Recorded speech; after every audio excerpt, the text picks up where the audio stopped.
The kidnapped girl broke the showerhead into two parts and inserted one end of the hose into the drain. Then, she turned on the faucet. This was their only chance to escape. Soon, a neighbor from downstairs came to complain about a water leak. The kidnappers blocked the door, refusing to let anyone inside. To avoid suspicion, one of them had to go downstairs to deal with the complaint. A little while later, a maintenance worker arrived, but the clever kidnapper blamed the problem on the upstairs apartment. Inside the bathroom, the female kidnapper quickly locked the door. The girl peeked through the door crack to make sure no one was outside. Then, she hurriedly asked her companion to untie her. She pushed a chair under the door handle and placed a toilet lid on the floor to buy more time. Then, she grabbed the showerhead and smashed the glass window. The sound of breaking glass caught the female kidnapper's attention. Luckily, the bathroom door was blocked. Thinking fast, the girl climbed onto her companion's back, stuck her head out the window, and screamed for help. But the building was too high. Her cries were carried away by the wind, and no one heard her. Meanwhile, the female kidnapper was trying to break down the door. Desperate, the girl climbed out of the window. She found herself standing on a narrow ledge,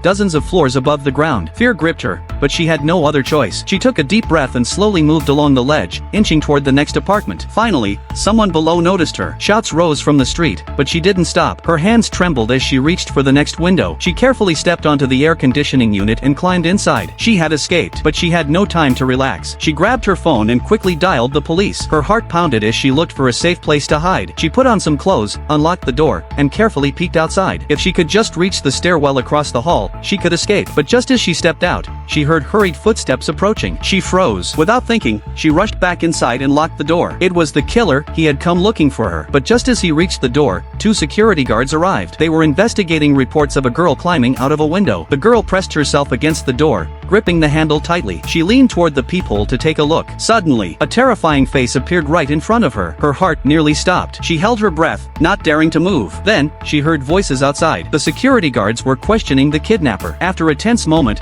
they decided to take him away to check elsewhere. The girl waited until she was sure the hallway was empty. Then, she slowly opened the door and stepped out. She rushed down the stairs, her legs shaking beneath her. Finally, she reached the first floor. At the entrance, police officers were waiting. Relief washed over her. She had made it. But just as she was about to run to them, the monster appeared again.